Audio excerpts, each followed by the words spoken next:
Hello, and welcome back to another episode of Stitching Consciousness. Today we have with us Miss Anne Fans, who is the CEO and co founder of KlimateNet. KlimateNet is the first global hybrid network to engage and empower professionals to work on projects that remove greenhouse gas emissions. I'm really glad that Miss Anne Fans is part of the show. So, welcome to the show, and thank you for taking up the time to be over here today. Um, Thank you so much. Can you please start with giving us a brief introduction about yourself and what you've done over the past years of working as a professional? Yes, so thank you very much for having me, and I'm really pleased to share my experience and expertise, and also to have your feedback. About we're all learning from each other. So I'm Anne-France Kennedy. I'm French by background, so it's a bit silly to be called Anne-France, like if you were Sanya, Pakistan, but that's what French people do. They, and I'm both British and French, and I'm based in London and Paris, half and half. So I am an ex-business executive. I used to work in finance, economics, and internet at the early ages in the music industry. And I was very, I love business. I love the passion of building things and creating new services and product. But I was a bit disappointed really by the profit vision of a lot of industries and organization when I was younger, because there was not such thing that as a circular economy. Everything was about producing more products and selling more products and throwing them away and then selling more to make people happier, apparently. And but nobody thought about the planet and how it destroyed the planet. So in 20 years ago, I discovered new models because I'm from economics background. I was looking for new ways of helping people and the planet rather than destroying it.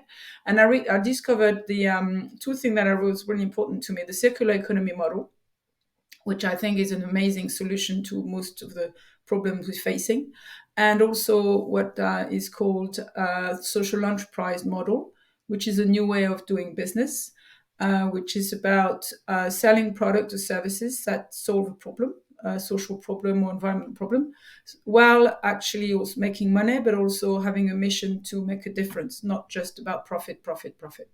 And I realized so I could be a business person without any specific engineering or biological or environment or technical background, but I could actually set up ventures that could help while making money. So that's why I started 20 years ago, become a serial social entrepreneur, and I created different startups, some in eco-friendly toys, microfinance, mentoring startups, energy efficiency, and the last one is the one you mentioned, KlimateNet, which I need to explain is with a K. If you're looking for it, it's a K. So we have an app. So if you look at KlimateNet with a K, you find our app.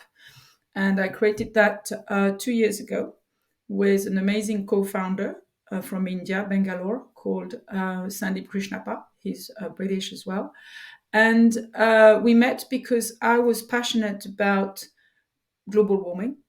And I realized after more than 20 years in sustainability, I think less than 5% of the professional in the world, roughly, know about circular economy model and know about how to make a difference and know about how to contribute to reduce global warming. And there's a bit of a sense of urgency. So when the pandemic hit everyone, I realized the next pandemic is going to be climate change. It's actually around the corner already. So we need to get prepared a bit better rather than what happened with the health pandemic. And we need to really inform more people, more professional, um, and get them to work on projects that are circular economy based and also help to reduce and remove carbon emissions. And I realized there's no such a network. I don't know, Sanya, if you know one global network that really help professionals do that. I tried to find one and I couldn't. And then, so I thought, why don't we create this network, digital and in person? But I didn't have the digital skills, and Sandeep joined in. He's a software engineer who is passionate for digital networking. So the vision with KlimateNet is to create a network that is based on trust, where everybody can share their expertise and their projects and projects that in circular economy projects or other projects in forest or agriculture or blue carbon can raise funds and find people to work with them. I hope it makes sense. I'm just trying to summarize a long story. So now we have 300 members on the app from 32 different countries. So we prove ourselves that actually it's a real global problem and there is a real need. And the reason there is a need is because a lot of people, I think a lot of professionals would love to help and have a really purposeful job while making money. Because the important point I forgot to mention earlier is the fact that it's the right time to work on this project because a lot of money is going to be are going to be lots of trillions of dollars going to be poured in this project. It's starting now, but imagine in 5 years' time, no fashion business wouldn't be able to be circular. They'll be out of business. So, and I think they need to think about it now. So that's why I'm saying it's an exciting opportunity where now it's just early days, but also there is a lack of knowledge and there's a lack of experience. So that's what we're about is sharing knowledge and experience between members. And we're also addressing the problem that when you are in the middle of nowhere in somewhere in the world, you don't necessarily have access or want to spend money flying to go to these conferences, whether it's the COP conferences or the Davos or sustainability brand, like this very expensive conference where they ask you for a lot of money, you have to burn carbon flying, and then you just listen to people talking at you, big speakers, head of sustainability of whatever organization, but you don't connect with them. They don't want to talk to you. You're too small a person to. So with ClimateNet, with disrupting this kind of networking conference, sustainable events, we want people to talk to each other directly. So, learn from each other either. So we organized very small events, not a lot of people, but everybody who come to the events, they can actually remember who they met. They can meet someone useful, and they can act after the event. I hope it makes sense. I'm sorry, I can talk for the world, so you have to stop me. But Yeah, circular no, it economy is definitely at the makes core of, sense.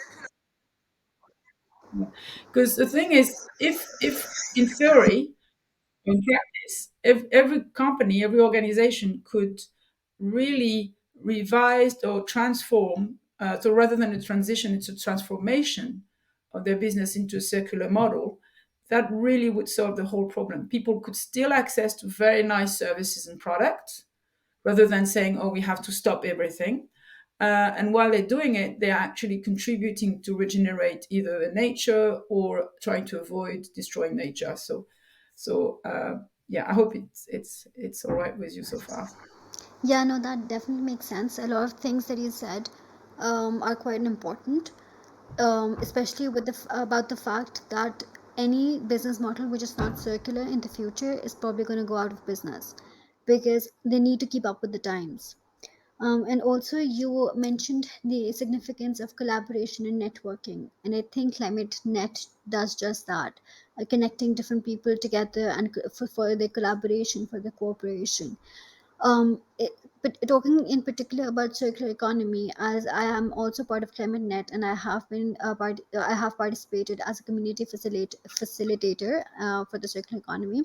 I haven't been super active all the time, but it has been very helpful in my personal experience as well. And it has helped me a lot in connecting with different people from different areas, which is very important and very helpful. Talking about that, how important do you think is collaboration and cooperation between stakeholders of a value chain in any circular economy industry, for any industry of any sector to become truly circular? And do you think that is the key to achieving that?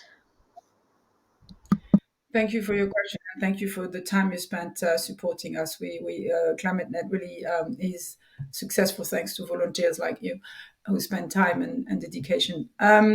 So honestly, I'm going to be very direct.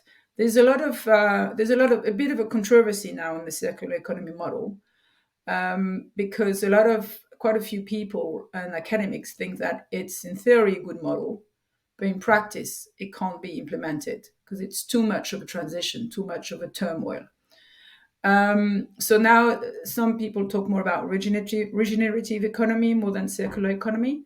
And also because unfortunately it's true that circular economy hasn't really become mainstream. It's still a very niche view, um, even though it shouldn't be. But the reason why it's still niche and it hasn't really developed at major scale, and people are questioning it, is exactly because of the reason you actually talked about is collaboration. Because when you move from a linear economy model to a circular economy model, you need to actually review all, or I'm going to be a bit of a jargon, tell me if it's too jargon, but you need to really review all your stakeholder map. It's not at all the same suppliers. They're not at all the same equipment. They're not at all the same machine. It's not at all the same distribution center. And that is why big corporation cannot really implement it quickly. And that is why they've been challenged by startups. Startups that actually don't have the legacy of all these big factories and these big machines. And so I'll give you an example. There is a I was flabbergasted to discover recently a new brand of washing powder. It's not actually washing powder, it's a sheet, like one little very light sheet of dry powder that is so you there's one sheet is for one wash in the washing machine. And you have in one small pack like a big envelope in cardboard 64 of these sheets. It's very light. This is a French startup called More Green that you can order online. Why is it that startup that needed to create that? Why is it not Unilever or Ariel or all these? I don't know what you have in Pakistan in terms of washing powder, but you think about washing powder, they're big packs, very heavy, bulky packs of powder or liquid. They take a lot of space in the truck. They take a lot of space in the convenience stores. And why is it that small company in the middle of nowhere who had to invent that? It's not a question of technology. Do you see what I mean? It's a question of for and I don't want to quote, but for Unilever, Ariel, I don't know the other brands, to change all their model to the kind of what I would call the circular in your product, is it would be too, they don't have the courage to do that. And why the reason why they don't have the courage to do that, and I'm very, very direct, is because the managers, the top executive of these companies are my age. They're 50 plus year old and they can't comprehend in their head that what they're doing, they have to change it completely. Even though they're changing on the edges, so they make more ecological product, lighter plastic, recycled plastic, it's still a plastic bottle. Same with fashion. So it's, new brands are coming up every day and they kind of either leasing rather than buying, or they're using more ecological product, less polluting. But I think the big brands are trying, but it's a lot of courage. And maybe I'm a bit too judgmental, but I think until people, your generation, younger generation, take over, it's going to be difficult for the circular economy to really fly. But the good thing is right now people are trying new things and testing it. So we still need to keep going. Don't get me wrong, we shouldn't give up, but it's going to be really difficult for the top managers of my generation to change completely. I hope they would, but I mean, does that answer your question? yeah, that is true, and I think resistance to change is in human nature, regardless of which part of the world you belong to, and especially maybe it increases with age as well. So I guess you're right in that regard as well. Um, you've also had experience in waste management systems, right?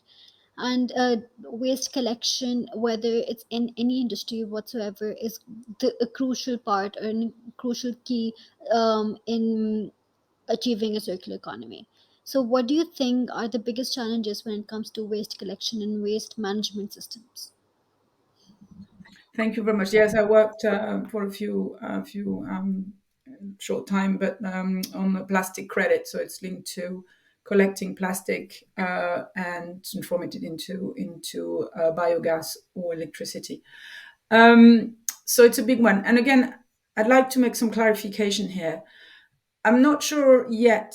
So if you transform waste into, so every waste in the world, whether it's food waste, agricultural waste, animal waste, plastic waste, carbon waste, any waste in the world can be transformed into energy, into electricity or biogas. Which not I learned that. I'm not an engineer. I learned that through ClimateNet. So when you think about because everybody, a lot of people are talking about renewable energy as solar panel and as wind or tidal wave, but not a lot of people talk about waste as a source of energy. uh, we didn't have to do that because we had, fossil fuel and coal at the hand, so there was no point of collecting the waste because you need to create all these biogas plants or electricity. So it's a lot of capacity to you need to sort out the waste, different waste, and then you need to burn it in a different way with lots of machine, and then you can, use it as electricity. So it's a big, endeavor. And because there was no need for it, then there was, because people had fossil fuel or coal or wood, now there's a big need for it. And also because we've been polluted the planet for so much, there's waste everywhere. So you're thinking, actually, waste is almost free. We should collect it and transform it into renewable energy, biogas or electricity, and then we use less fossil fuel. So it's good for the planet. And that's why it's the circular model and the virtuous model. The issue is that there's not a lot of know-how because we've never done it before. It's not like, building a space shuttle to go on the moon. There's a lot of know-how in that, but there's not a lot of know-how. You'll be surprised in how you actually, because you have dry waste, wet waste, semi-wet. So it's a lot. So innovation is coming in, and I just give you an example. One of our members is just built a plant in Turkey to transform different type of waste into biogas. He used to do it with dry waste. Now he's trying with wet waste. It's a completely new plant that, a lot of capacity. So even him, who's been working for years into transforming municipal waste into electricity, he has to innovate and do a lot of research into transforming the municipal waste into biogas and potentially another thing called biochar. So there's a lot of new discovery, and the academics didn't have a lot of money for these innovations because there was no money to be there. But now, and that's going back to ClimateNet, why we also created ClimateNet, there's a lot of money to be put in these new ventures, and waste is everywhere, absolutely everywhere. And if it's not collected, then it's in landfill. If it's in landfill, it's burnt and it pollutes, or it actually degrades and create methane, which is a bad gas. So there's only positive things about transforming waste into energy or biogas, renewable energy. The problem is, who is picking up the waste? The one we call the waste pickers. I don't know if you know about that. These people, they're very, very. They're all scattered around the world. There's no like one organization of waste pickers in any country, where you go from Mexico to India to Nepal to. It's a little people in the street who are just doing it for a penny. They have, there's no actual industry. So bit by bit, there's a few organizations that we partner with, and was really trying to organize the waste pickers into kind of a organization, and also for them to be paid properly. So in Brazil, they started that very early on. There's the big trade union with waste speakers, but it's new again. So waste is a really great source of energy and resource for the planet, but it needs to be everybody needs to learn about it and create the stakeholder map, or to transform the waste into energy. So that's why we're also promoting that at ClimateNet. Is that okay? Yeah, so I think basically what we need is a more organized waste collection system, basically. Um, Uh, it's more about sharing and learning. For example, we have another member in Indonesia. They're transforming plastic into bricks to build houses, quick houses in a few months. After earthquakes and floodings, you have all these. You need all these. So there's a lot of knowledge spread out everywhere, but it needs to be shared. Needs to be collected. Money needs to be invested. So that's why first awareness that waste is a really powerful wealth, source of wealth.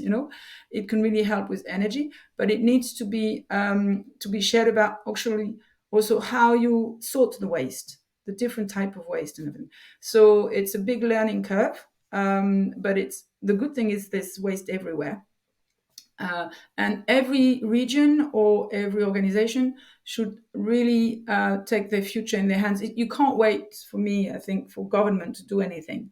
You really need someone in the local economy who really wants to invest time and effort and know their local community. And that's what we want to do at ClimateNet. Very localized also project, because picking waste in Nepal is completely different than picking waste in Mexico with the heat or Brazil.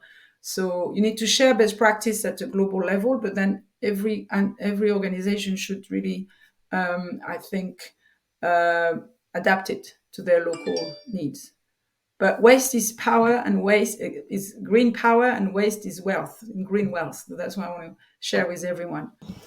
Same with textile waste. I mean, when you think about it, of course you can recycle to make new clothes, but you can also, for example, I don't know what people do with all their, third, garment that can't be repaired. Where are they going? In landfill? They could be transformed into renewable energy. So, Well, landfill if you're lucky, otherwise, mostly dumping sites, which is even worse, or the sea. So yeah, that has been very informative, and the entire discussion has been very informative. One thing that this particular podcast gives me is an opportunity to learn from really established and really informative people from all over the world. And for that, I would end this podcast with one piece of advice I would want from you is that if one would want to adopt any life skill, regardless of their career, what would that be, in your opinion? uh, again, it's very subjective. Don't think that you're not good at anything. Nobody knows anything. I don't know anything more than you.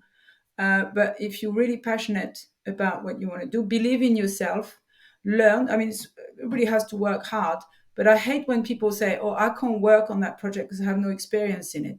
Now we're in a world where you can learn and share so easily online, so long as you keep your ethics and your purpose, and you are be careful about what you read and what you learn, even on ChatGPT. But you can really upgrade your skills.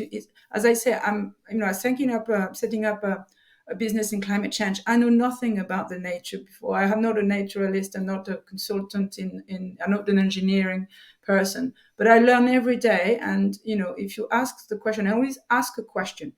If you don't understand what someone is saying, it's because it's not clear. It's not because you can't understand it. So always ask question, and really drill down, really, to make sure people know what they're talking about. Because a lot of people are telling you things they don't really know about as well.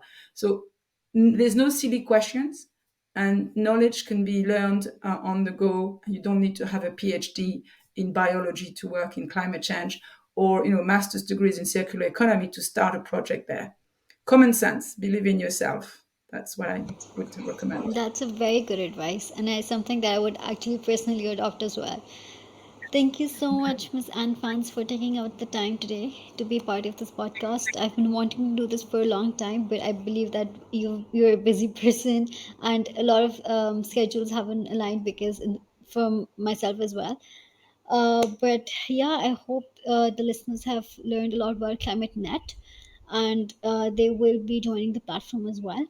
So yeah, thank Mhm. you so much. Thank you so much, Sanya. I really appreciate your time. You taking the time. Thank you. Bye bye.